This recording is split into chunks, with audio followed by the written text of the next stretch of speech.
break down how I used Underground to take a win in one of the craziest lobbies I've ever played in. I'm loading into this 8-man lobby. I see Wajan Iverson, the current Monsters Attack Set 8 mid-set champion. He's going to represent North America at the World Championships later this year. You got Spetham and Yogurt, two players who are on the up and coming. They've qualified for regionals before. They're very strong players. And Emily Wang, a top streamer, but also a very fierce competitor in her own right, as well as some other ladder stars that you usually see. This is currently around top 100 to top 50 on ladder, including Wajan Iverson, who's currently top 10. Right off the bat, my core strategy, I want to start Bo. I think Bo makes a lot of really strong offensive items, and I know that some of the players in this lobby love starting tier, so it's going to be less contested. But if I didn't get Bo, I was ready to go for a defensive component like Belt and Vest. You can see me actually trying to hover over it because you never know if you actually get the component. You might think you hear the sound, but it's always good to have a backup option when you're going for a specific item component. Lucian's also really good range carry to play around. He can hold all different kinds of items. Yes, he wants AP items, but you have the opportunity to make him as an item holder, even hold AD items. You're talking about Runin's Hurricane, Last Whisper, Deathblade. He can hold it temporarily, so I like taking Lucian off carousel as well if he has a really good offensive component on it. Looking at my initial shop, I have a Lucian pair. I also have a Kale pair, but I know I get gold, so I'll be able to buy everything in the shop. I'm already thinking about, do I want to lean into early Lucian? Do I want to lean into early Duelists? You don't necessarily have to commit to Duelists or the Infinite Team if you get those pairs, but having those 2-stars to make sure that your early game has the ability to kill enemy champions is important because preserving HP is what I'm thinking about. I get the opportunity to make gold. I think I want to hold on to the Kale pair and make 10, so I choose to prioritize Vi over the Lucian because that is leading to Underground, while Lucian doesn't have any other link. Lucian does have links to the Renegades with Silas right now, but I'm just going to hold those off in case. And I want to make gold as soon as I can instead of hold those pairs because making your first gold is the most important in TFT. The earlier you can make it, you'll be that much farther ahead when you start making gold because of the compound interest. Everyone else will be making their first 10 gold about 2 to 3 rounds later. I know that I can't get another item component here, so I end up hitting a Sona, which means that I have 3 Underground. And immediately my thought was, what if I go for 4 Underground because that is one of the strongest opens you can have in the game. From this position on the hero augment, you look at my options. I could theoretically pick the Jinx augment, Everyone Goes Boom. It's a fantastic support augment for Anima Squad. I have 2 other Anima Squad, but I only have 1 item component, which means that it's going to be really, really difficult in order to get those kills because I don't have an item to slam and I don't have any 2-stars because I sold things like my pairs early game. And so I choose to roll and go for the Ezreal instead. Roll for an Ezreal augment? It's a little bit of a risk, but I think it's worth paying off. Plus, there's the upside of maybe I end up finding like a Vi augment instead or something else that's really strong that can compensate for rolling. These are good augments, but it's not Ezreal. And boom, I hit Ezreal Raiders Spoils. That risk paid off. I do have to level, so I'm going to be a little bit stronger. But hey, I get to make 10 gold again. So I'm making my 3rd gold while everyone else maybe me making their 1st gold. That puts me so far ahead economically that I'll be way far ahead of the curve and have many more options if I choose to cash out or when I choose to cash out. I'm definitely going to cash out this game. I'm not trying to win, so I don't really prioritize making things like Silas and playing it. Underground stacks much quicker if you are lose streaking. Everyone knows that. I do go up against someone that's level 3, and hey, look, they picked the Jinx augment too. It's Yogurt. He's not going to be able to get those kills. This is a good representation of why I didn't want to pick something like Everyone Goes Boom because, yes, even if I didn't have Underground, it would have been a really shaky start because I have no items, and I'm not going to get those Anima stacks. I make Silas too because why not? Maybe there's a scenario where there's some crazy, outrageous, like 4 Silas job. I go Silas 3, and that's what my pivot is. I don't think that's going to be the case. My eyes light up. This is a Kale 2. So we just talked about how I want to lose. So making this Kale 2 makes my board stronger. But the problem is, if I end up 2-win, then I'm not going to be able to rack up those Underground losses as fast as I can. I end up making this Kale 2 because I figured it's more important to kill champions and preserve HP. I'm committed to making a big Underground cash out. So I will try to preserve as much HP as I can. And if this Kale 2, which can get an item next to this Ezreal, if I can get 1 or 2 kills per round, that'll be worth. And so Kale is deliberately positioned next to Ezreal just so that she will be the one getting the Ezreal item. For those of you who don't know, If there are 2 champions or more next to Ezreal, he will choose the unit that has an item or the most items. And so you can always prioritize that way. So I kill 1 champion, that's 2 extra HP in the bank, and if I can do that, I'll save 8 HP for the rest of the stage. I'll be really happy about that. I'm holding Wukong 2 on my bench currently because I'm thinking about transitioning to Mech and Samira. This is the B patch on 13.6.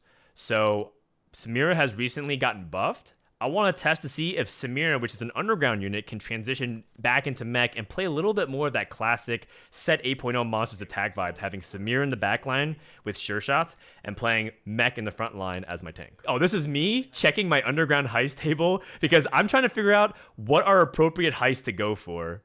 This is something on tactics.tools you can always look up if you have a second monitor. It's really important that you're checking out things like what you want to look for in your cash outs moving forward. Right now, I'm looking for Last Whisper. That's the most important item to go for because I want to make sure that I have the ability to play AD with armor sundering. If you aren't reducing your opponent's armor, your auto attacks or your big abilities that do physical damage are just going to be mitigated through a lot of percentage things like Bramble Vest or having things like Protector's Vow, even like the Stoneplate Gargoyle. That armor will really cut into your damage, so I really want to prioritize Last Whisper. I have the option of also putting Last Whisper right now on Kale. I am on 2 loss. I do want to lose more, but looking at my situation, I scout around and look. These boards are pretty strong. The weakest board in my pool has 3 2-star champions, and the other 2 boards are level 5, meaning that they have a very high chance of beating me, even if I slam this Last Whisper. Spetham is very strong. I get Gold Collector. I'm hoping I can farm an extra gold. But this Lucian 2 is very powerful. I talked about how Lucian's one of the better early game units to play around because if you give him items, he can do a lot of damage. I end up killing nothing. I don't preserve any HP, and I slam my Last Whisper, which is very scary. Because now if I go up against somebody that has a really strong or really weak board, they purposely take out their strong units because they want to lose the next fight. I don't have a choice. I have Underground, meaning that I have to keep all my units in, and I sold that extra Kale to make 30 gold. And so now I don't have a weaker Kale to play in, and so I'm stuck and committed to playing these 4 units. So this ended up being a decision that backfired. Nothing for it though. I still look and scout. I'm trying to see if I can trap my unit. I'm thinking about playing my Vi in the bottom right and playing the range units in front of her, because that way she can't enter the fight until the other units die. This is a trick that you can use to try and guarantee lose streak if you feel like you need to lose guaranteed. But whenever I scout one of my opponents, recognize that all my opponents are still level 5 and stronger than me, so I don't need to go as far as to try and trap my Vi into the corner. I kill an extra unit here, which is really huge. Again, every single HP that I can preserve is massive. I'm still holding on to Wukong. Yes, I want to hold on to Jax for the mech, but making that economy is really important. And I have a 4 loss streak, which is really, really powerful. I'm looking at my table right now, trying to evaluate what are some good heist levels to aim for. Immediately identify that I want Tactician's Crown and I want gold sources, as well as items. Speaking of gold sources, the egg hatches, it's just a little bit of gold. That's not that big of a deal. It just helps me feel more comfortable about rolling down later on. The big thing about Underground versus something like Fortune and Mercenaries in previous teamfight tactics sets is that these heists don't guarantee you gold. And so you could cash out, get 10 items, but then do you have the gold to be able to take out your Sona and Kale and replace it with higher quality units? You have to make sure that they're 2-star. You can't just have a 1-star Samira, a 1-star Garen, a 1-star Leona. You need to actually have the 2-star versions with the items ready to go. I get a couple of pretty good components. I want to play AD, and I get a sword and a bow, so that's really strong.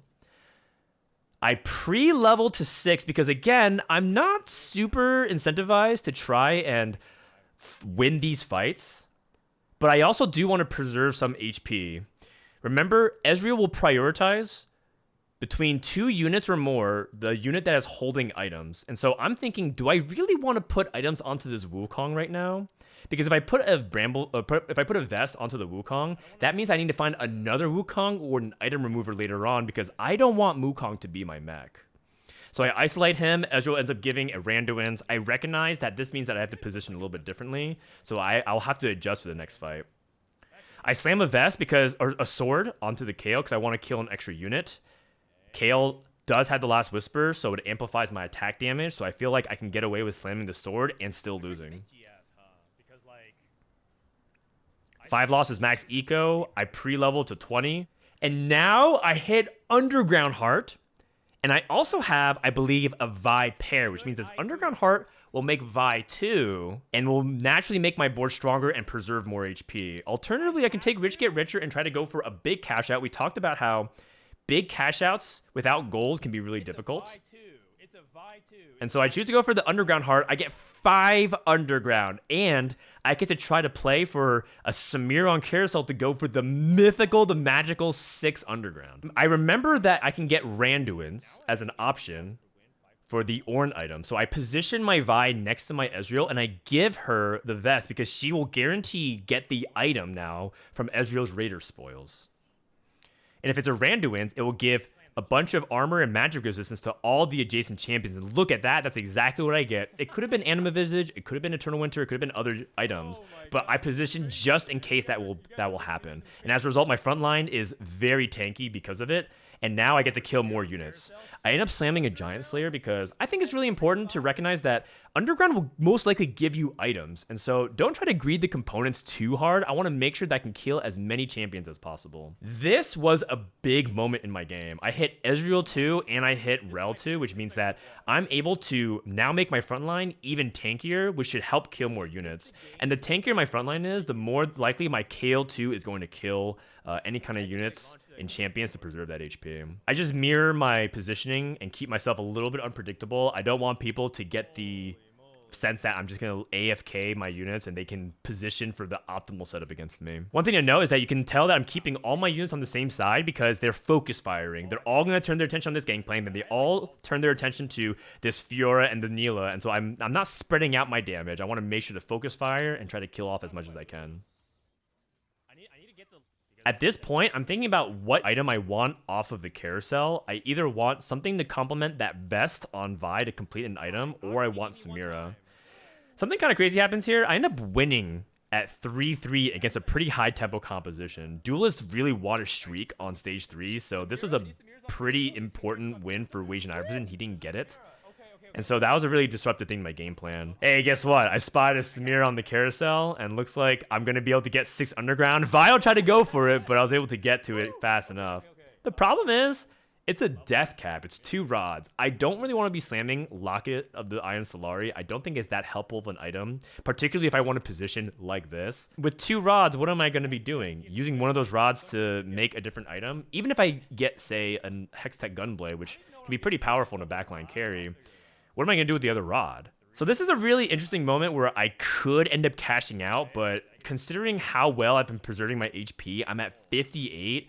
I know that I can at least go for 1 more. And with 6 Underground, I'm going to be stacking, what, 7 per loss, which is massive. So if I can get 3 losses between 3-5, 3-6, and 4-1, I'll have the ability to use 4-2, the hero augment, and use that time to evaluate my options and cash out.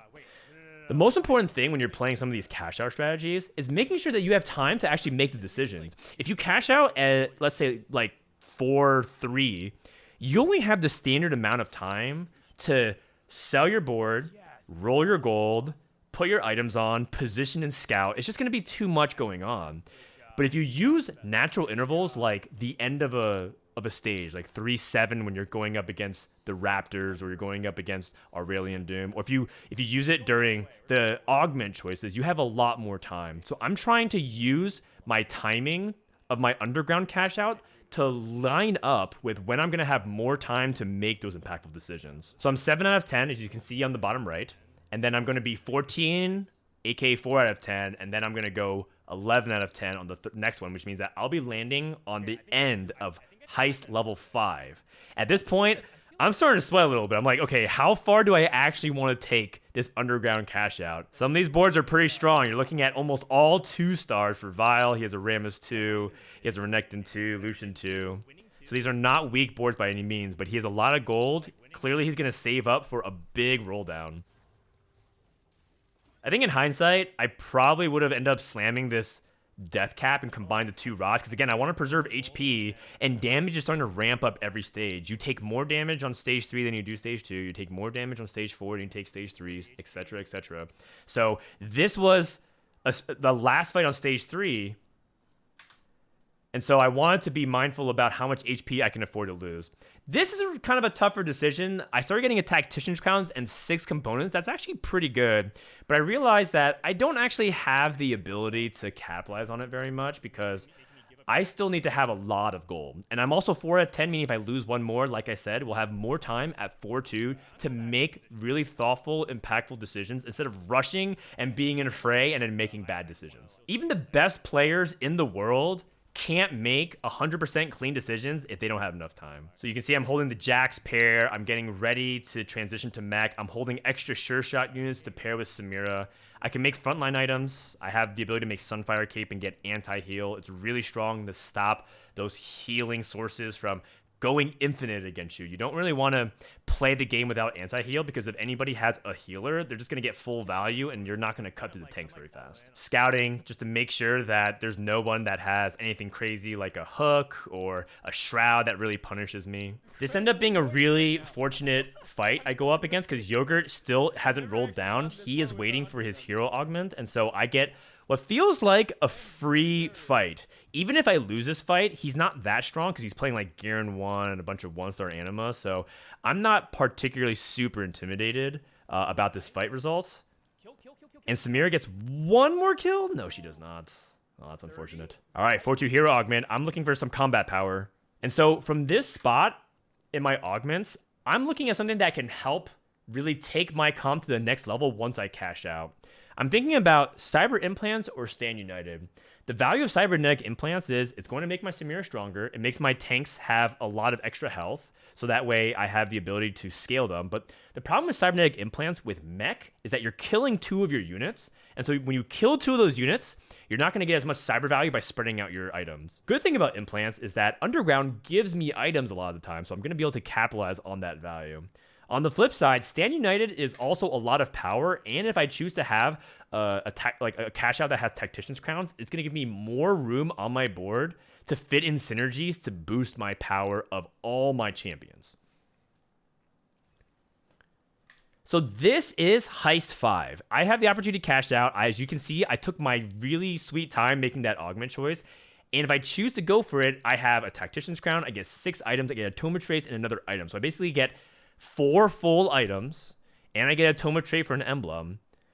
But I also feel like if I lose 2 more, I can go for level 6, and I have 1 more chance. Because again, I want gold to be part of the equation. I really need to have an opportunity to transition my board and get this Samira too. It's not just enough to get the items in Tactician's Crown. I need to get the Garen. I need to get the Samira. I want to be able to make sure my board is 2-star, because right now it's not good enough. I make kind of an interesting call here. I level to 8 and I start rolling my gold because I choose to continue the heist, but I actually don't really want to lose at this point. Or at least if I do lose, I don't want to lose badly. And so I choose to make this Riven 2. I make this Sivir 2. I play Sivir next to the Wukong. For whatever reason, my mind was panicking. I thought that this would get potential Randuin's value, but that was a misposition. Don't put your Sivir in the second row like I did. Ended up being a panic decision. That's another thing about Underground. Just because you want to lose doesn't mean that you can't spend your gold. So I level to 8. I get an actual win here. I get very lucky because Dev May Cry ends up having 8 Camille's. You can see that he doesn't have Camille 3. And so now I realize, wait, if I win, what if I win the next few fights and then I'm able to go for a next level cash out purely because I'm getting 4 unlocks per win? And so I'm evaluating, should I keep rolling more? Should I take out this Kale? Because you can still play 5 Underground and say, if I lose, I get 5 stacks and I can go for a 6 heist. So I'm thinking about my decisions here. I choose to go for it because I can actually make the best of both worlds happen. I can lose this next fight and then start taking out Underground, or I can win the next 2 fights and then take out Underground and play 3 or 4 at the final stage. Wait, I win again?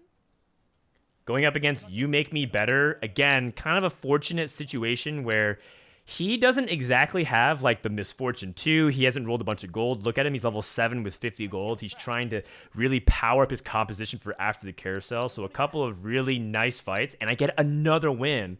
I get 2 wins, which means I'm at, what, 9 out of 10?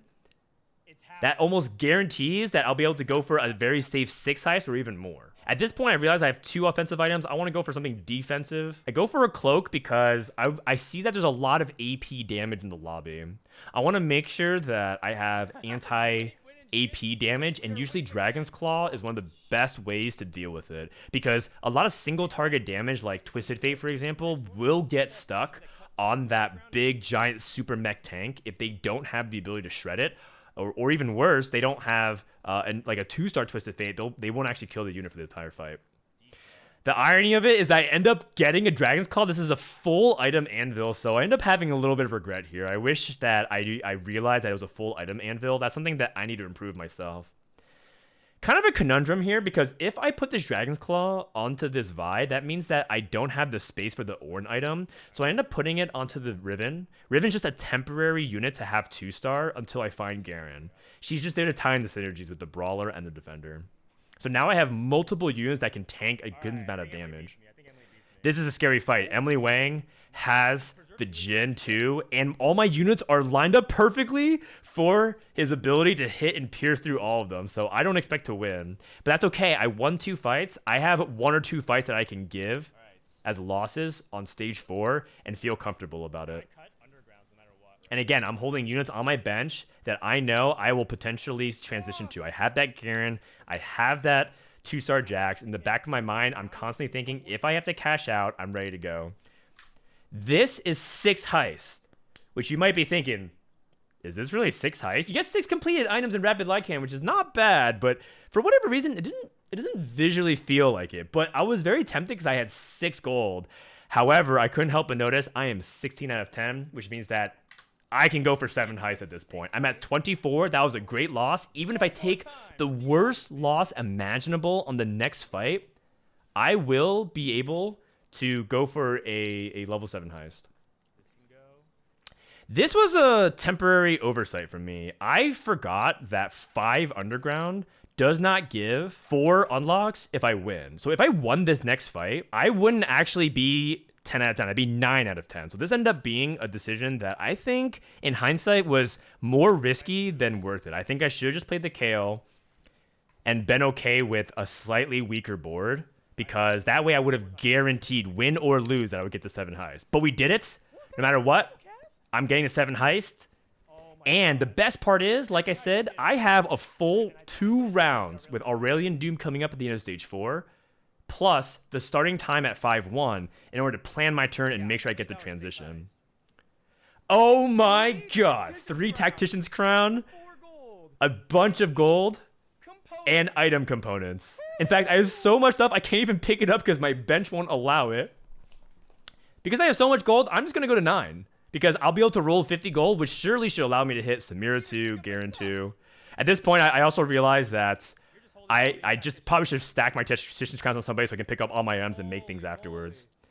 At this point, I should just be slamming every single possible item I can. I'm making gold, but I really should be making sure that the items make sense.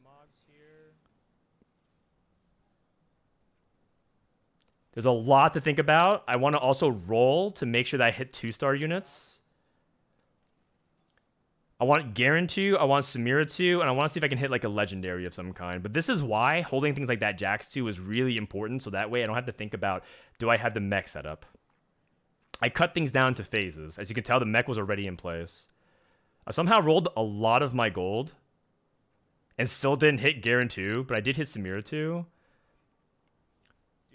I want to play more Aegis units because I recognize there's a lot of AP in the lobby. I play Ionic Spark because I recognize there's going to be a decent...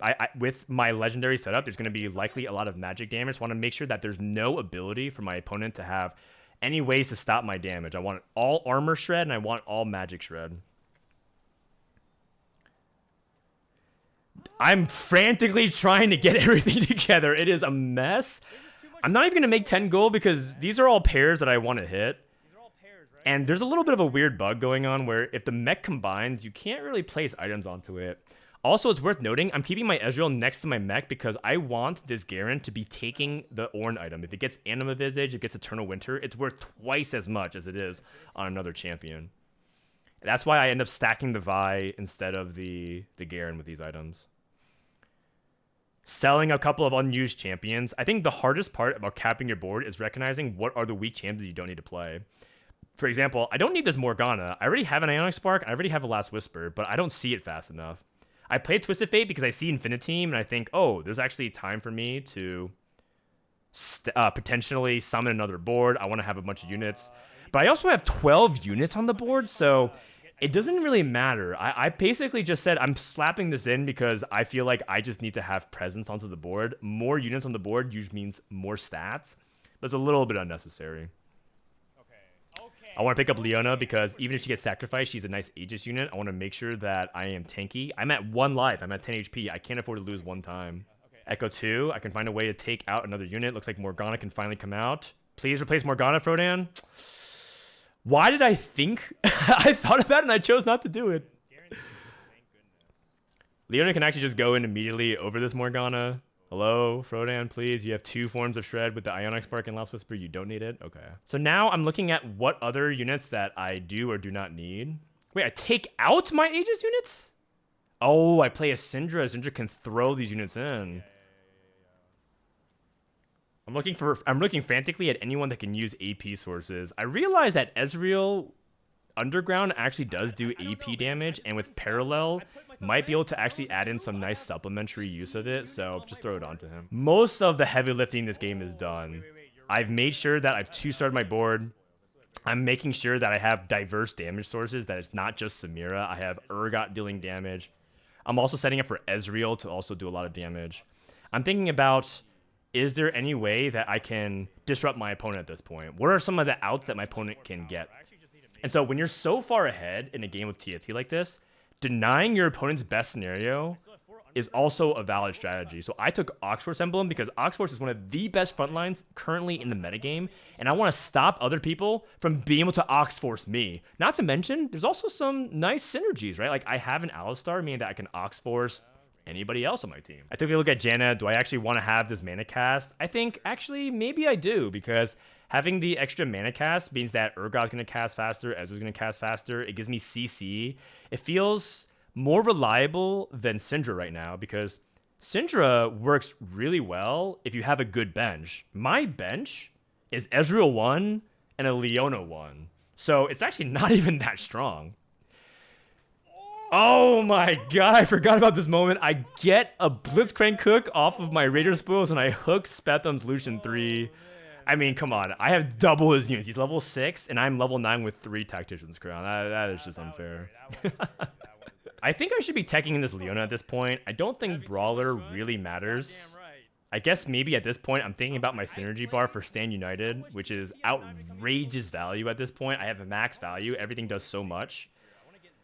I'm still rolling my gold because I feel like I want to hit Ezreal 2 and just secure my 3rd damage source. I have Urgot damage, I have Samira damage, and I want to see if I can hit Ezreal damage. Because at this point, I don't need gold to roll for anything. I think a lot of people might say, if they're a lot of better players might say like, hey, you can actually save your gold and guarantee that you'll hit more, but I think at this point my heart rate was spiking to like 110, 115 on my Apple Watch, so I was still a little bit panicking at this point, even though the game was very much safe at this point. They're not even getting close to killing my Garen. As you can tell, there's the healing sources with the redemption, the tankiness, plus the fact that I have Gunblade on my Samira just means that it's healing too much. And if you look at my damage source, it's also very spread out. Actually, let's rewind real quick. This is really the nice thing about Stand United, is that there's a lot of damage sources coming through. Even Ezreal 2 and Sivir 2 are contributing almost as much as Samira.